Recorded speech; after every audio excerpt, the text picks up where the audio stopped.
Morning, everybody. It's a beautiful Sunday at AuRoche, New York. I didn't make it to Vermont today. It was a long night at work and I have another one coming. But I did want to take a hike and this was a perfect place to do it. It is absolutely stunning this morning. The yachts are all out on the water and it's not as hot as everybody says it's going to be.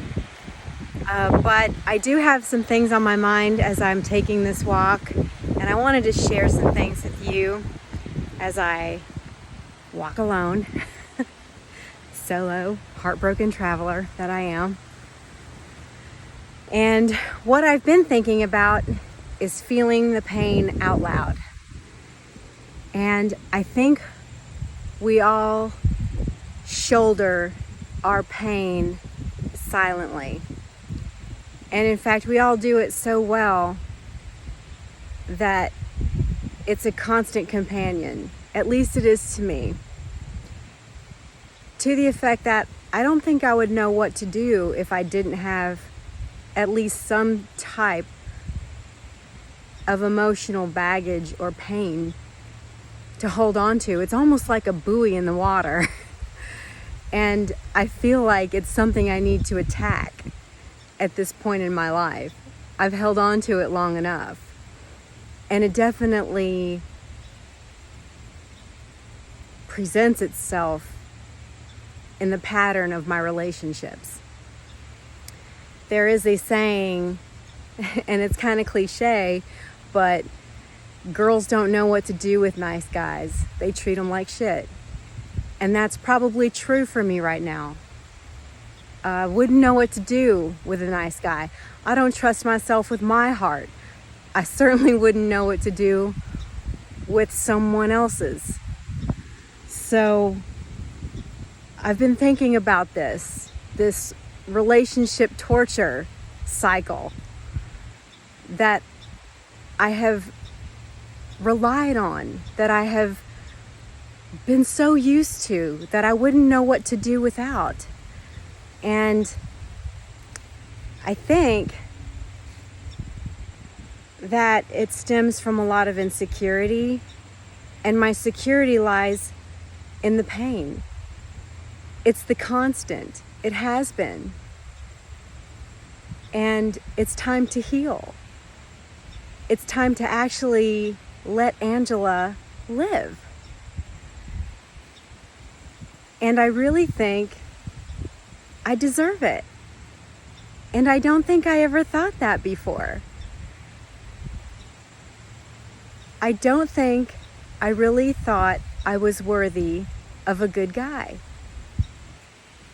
And I'm not there yet. I know this. And it's a very honest, true statement that there's an emotional jag that I have. There's a lot of things that I have to forgive myself for, and a lot of things that I have to separate out in my life. Some things I have to sort through and sort out. Some things I have to say, hey, that's their shit. This is mine. And not hold on to their shit. I have to be responsible for my shit, and I have to let go of what's not. And that is a huge undertaking for somebody who has a lot of years of bad shit. Let's be honest. It's not all bad. I have tons of blessings. I have tons of great and wonderful things in my life. Amazing things. I have an amazing career. I have amazing friends.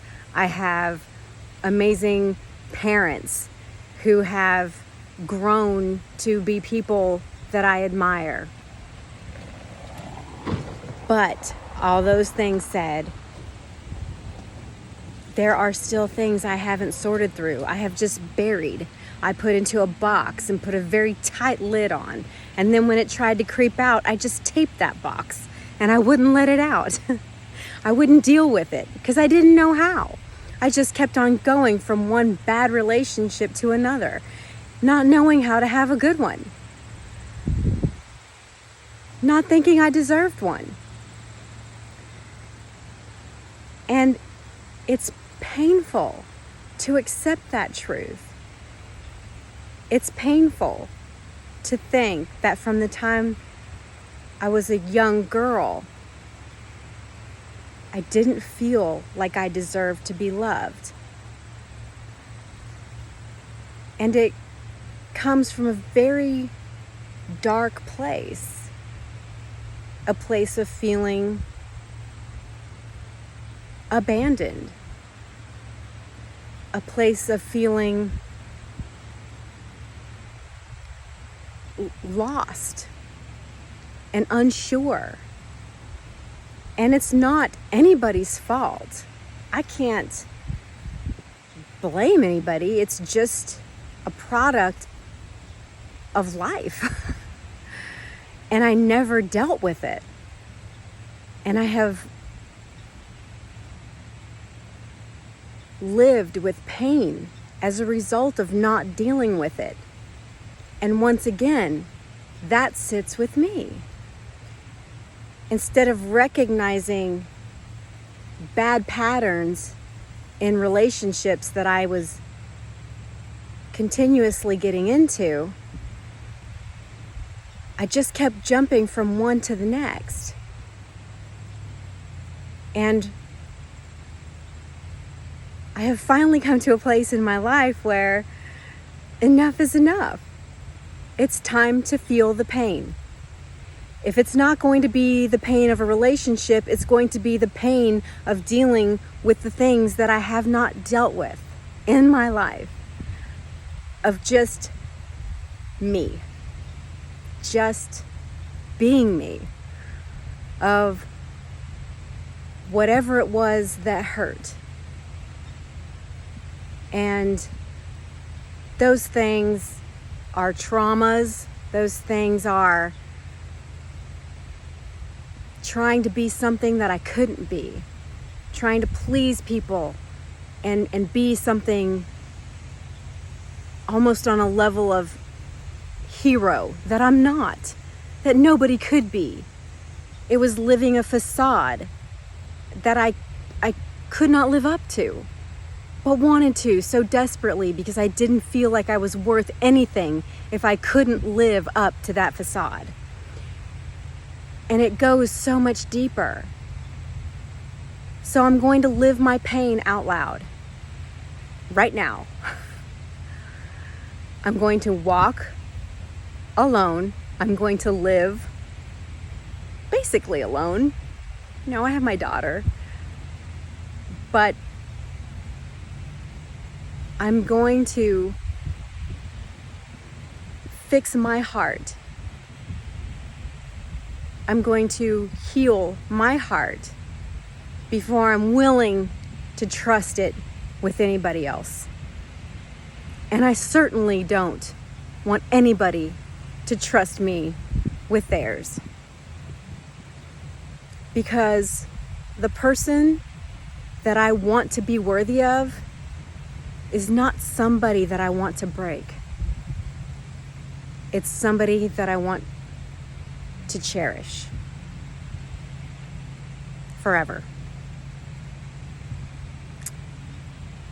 I hope that my thought for the day with regards to pain and truth and depth makes some sense to somebody out there as I'm walking in beautiful Point AuRoche on another solo travel journey.